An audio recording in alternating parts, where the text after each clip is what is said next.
Halo semua, ketemu lagi sama gue Bagan, dan hari ini gue mau ngebahas tentang 10 keuntungan bekerja di kapal pesiar. Dan kalau kalian penasaran, tonton terus video gue sampai habis karena gue bakal kasih beberapa informasi menarik buat kalian semua. Siapa tahu kalian mau ngelamar kerja di kapal pesiar, ya kan? Dan jangan kemana-mana, karena gue bakal balik lagi. Intro dulu.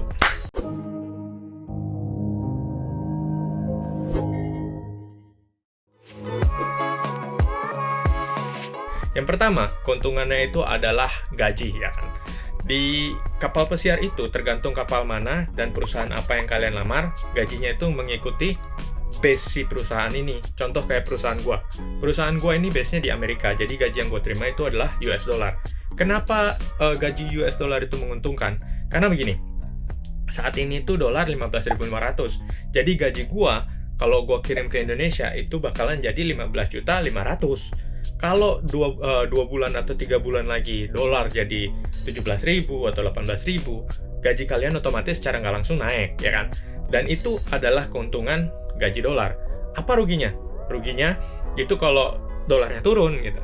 Dan dolar turun itu biasanya gaji kalian turun juga gitu.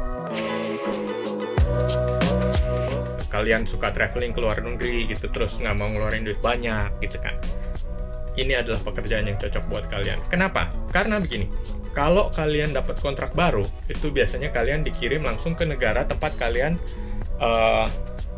itinerary kalian. Jadi misalkan gue tahun ini, kontrak ini tuh gue ke Asia, gue keliling Asia gitu.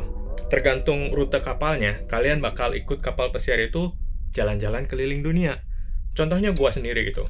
Gue itu tahun lalu, itu gue dapet kapal pesiar yang keliling dunia. Itu gue beruntung banget. Jadi panjang cruise-nya itu 3 bulan, yaitu 111 hari. Dan selama 111 hari, itu gue ngelilingin dunia. Dan gue udah sempat ngeliat Cape Town, gue udah sempat ngeliat South Africa. Cape Town itu South Africa. Jadi gue terus ke Amerika, gue ke Brazil, gue ke Portugal, gue ke Barcelona. Kalau kalian lihat video-video gue, vlog-vlog gue yang sebelumnya, itu banyakan gue di luar negeri kan, ya karena pekerjaan ini gitu. Dan yang spesial dari pekerjaan gue itu bekerja sebagai fotografer. Jadi kadang gue itu ngikut tour sama penumpang, motoin penumpang di tour itu yang mereka pergi gitu. Dan kalian punya kesempatan buat ngeliat tempat-tempat baru. Dan yang jelas sih nggak bakal bosen. Apalagi kalau kalian kerja sebagai fotografer kayak gue gitu kan. Karena setiap hari itu beda gitu, nggak kayak kerja di rumah gitu di Indonesia. Kalau kalian kerja di kantor atau kalian fotografer wedding, yang kalian kerjain itu aja. Dan dulu sebelum gue kerja di kapal pesiar pun gue kerja di Indonesia kan. Dan gue ngerasa bosen karena gue ngerjain hal yang sama. Kalau di kapal pesiar itu kalian ya, kayak yang gue bilang tadi, kalian jalan-jalan ke luar negeri secara gratis, dibayar pula. Gimana nggak enak? Di kapal pesiar, kalian makan gratis sepuasnya gitu. Jadi kita ada sarapan pagi, kita ada makan siang, kita ada makan malam gitu. Selama makan siang, makan pagi, makan malam, itu kalian bebas nambah gitu. Mau kalian makan pagi 3 kali 4 kali selama restorannya masih buka, selama tempat makannya masih buka, selama mesnya masih buka, kalian masih bisa makan sepuasnya gitu. Bahkan setiap gua join itu gua kurus, ya kan. Waktu gue datang itu gue kurus, seksi gitu, six pack, bodinya gue tuh ya nggak seperti sekarang ini. Dan setiap gue pulang kerja itu pasti nambah berat badan gue. Biasanya gue udah join di kapal itu 64, pulang bisa 74 atau 70 gitu. Buat kalian yang perempuan nggak mau naikin berat badan, jangan takut, di sini pun ada gymnya gitu. Jadi kalian bisa nge-gym setelah makan gitu kan. Atau kalian bisa makan salad aja gitu. Karena di sini selain makannya nasi, kita juga ada daging di sini, makannya salad atau pasta gitu. Jujur, gue kalau pulang ke Indonesia, gue itu selalu nyari tempe atau enggak pecel ayam. Kenapa? Karena gue bosen banget makan di sini gitu. Di sini makannya itu kalau nggak daging, kalau nggak daging, makanya bosen banget gitu. Pasta tiap hari, ya kan. Terus apalagi lasanya tiap hari, spaghetti tiap hari, pizza tiap hari, makanya gue bosen gitu. Dan setiap gue pulang ke Indonesia pasti bini gue nanya gitu, makan steak yuk, Bosen gue, bukannya sombong, karena emang makanannya itu aja gitu. Dan makanya itulah enaknya kerja di kapal pesiar. Tapi kalau kalian makan selama 6 bulan itu aja, bosen juga. Makanya tips gue nih, kalian bawa makanan dari Indonesia, entah cabe bubuk, entah bawang goreng karena di sini nggak ada bawang goreng, atau Indomie, ya kan, mie rebus, mie goreng, mie apapun gitu. Yang penting kalian bawa makanan yang kira-kira rasanya mengingatkan kita makanan Indonesia gitu. Dan biasanya kalau kalian ngumpul-ngumpul sama teman-teman di Indonesia, kita ngumpulin mie, kita makan mie rame-rame gitu. Enak banget itu rasanya. Dan ya kayak yang gue bilang tadi, kalau kalian nggak puas dengan makan cuman sekali, kalian bisa makan berkali-kali gitu. Kalau kalian masih nggak puas makan berkali-kali, nggak tahu gue mesti ngomong apa. Kalau kalian kerja di manapun gitu, ya kan, otomatis kalian butuh tempat tinggal. Oke lah, kadang ada pekerjaan di darat yang disediain mes gitu dari kantornya gitu, atau enggak kalian dikasih transport dari kantornya gitu. Nah, di kapal pesiar itu enaknya gini, kantor kalian, tempat kalian tinggal juga gitu. Jadi kalian tidur di situ, makan di situ, terus nggak perlu takut telat karena biasanya kan deket banget gitu. Dari kamar kalian ke tempat kerja kalian itu paling 5 menit gitu. Paling jauh segede-gedenya kapal itu paling 10 menit 15 menit jalan kaki, ya kan. Nah, makanya itu deket banget, ya kan. Dan enaknya kerja di kapal pesiar itu kamarnya itu gratis, kalian nggak perlu bayar apapun.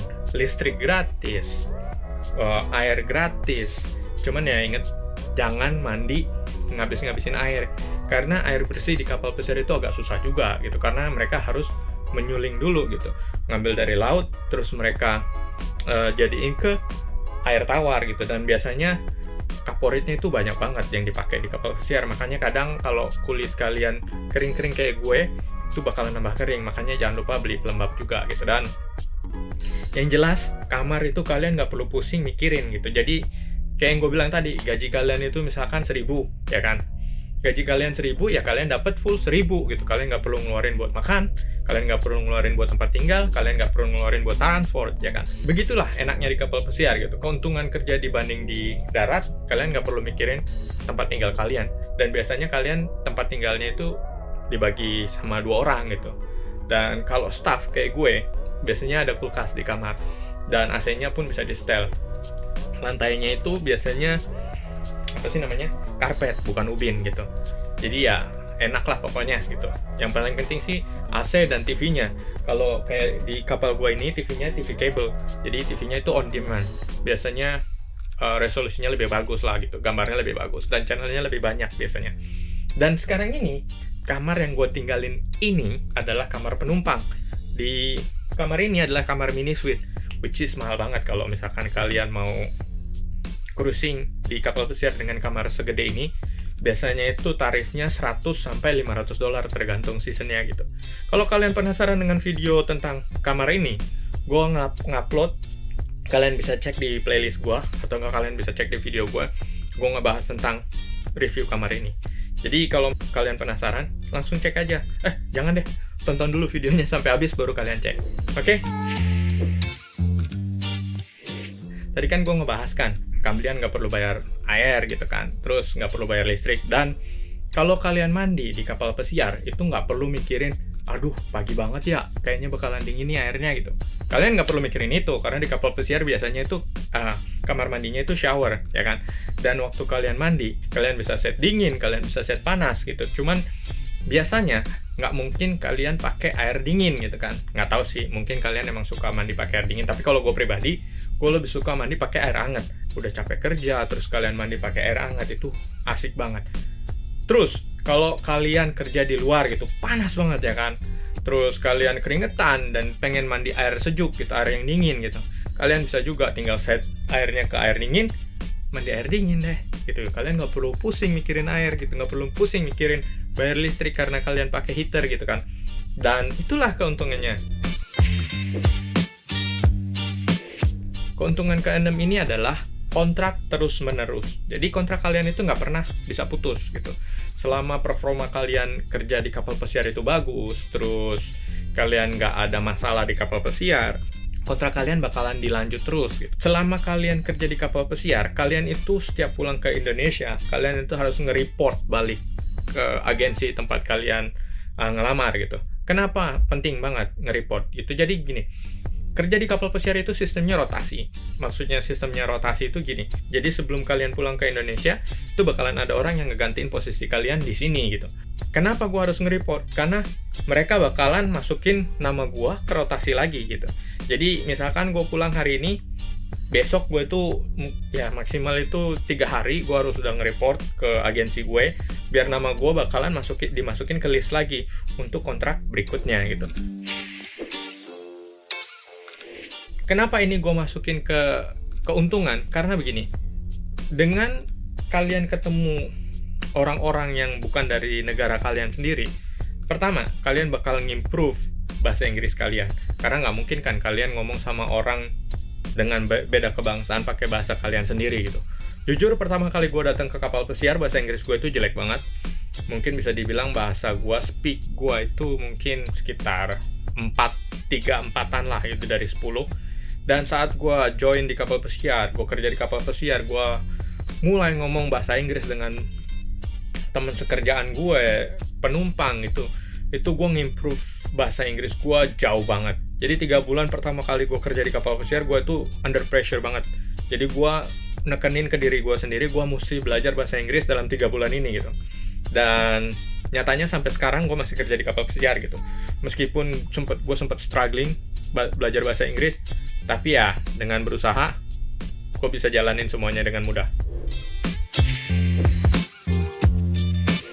Sama kayak di Indonesia, kita punya berbagai macam kebudayaan, ya kan? Kita belajar kebudayaan setiap orang gitu. Buat orang Indonesia, kita tuh gampang beradaptasi di kapal pesiar gitu. Contoh yang gua pelajarin dari orang bule, itu pas ketemu orang gitu. Nah, gue itu orangnya introvert ya. Gue tuh nggak suka yang namanya ngobrol sama orang lain. Gue nggak suka ngobrol sama orang yang baru dikenal, kecuali kalau gue udah kenal mereka. Kalau gue udah kenal mereka, biasanya gue orangnya asik gitu. Gue orangnya nggak canggung gitu. Nah, sejak gue kerja di luar negeri, itu gue punya yang namanya confidence ya. Confidence gue itu meningkat. Karena mereka kalau ketemu gue, mereka ngajak ngobrol. Kalau gue ngomong pakai bahasa Inggris dan bahasa Inggris gue kacau balau, yang ada mereka nggak ngejelekin gue, mereka nggak ngatain gue, mereka malah nge-support gue gitu. Meskipun mereka nggak kenal kalian, meskipun itu kontrak pertama dan kalian baru ketemu di situ, mereka baik sama kalian gitu. Jadi gue nyerap kebudayaan mereka ini. Jadi setiap gue ketemu orang, gue tegur. Pernah satu kali gue ke toko kamera di Indonesia. Jadi waktu gue liburan di Indonesia, gue ke toko kamera ini kan, gue lagi nunggu, tiba-tiba mbak-mbaknya datang gitu. Terus pas mbak-mbaknya datang, mbak-mbaknya nanya gitu, cari apa mas gitu. Yang ada bukannya gue ngomong gue mau nyari apa, gue negor mbaknya gitu. Oh, apa kabar mbak? Terus mbaknya langsung bingung gitu, loh emang kita kenal mas, kok nanya apa kabar gitu. Gue sih maksudnya baik kan, gue mau negor mereka. Gue biasa kerja di sini kan, gue basa-basinya seperti itu kan. Gue negor mereka, nanya tentang cuaca atau enggak nanya kabar mereka meskipun gue nggak kenal gitu kan. Maksudnya itu buat ngebuka percakapan. Tapi yang ada mbak-mbaknya malah mikir gue mau kenalan lah atau gue suka mbak-mbaknya lah gitu. Padahal maksud gue beda. Sejak gue kerja di kapal pesiar, gue berani ngomong sama kamera kayak saat ini. Terus gue juga berani ngomong di depan banyak orang, kayak misalkan seminar gitu.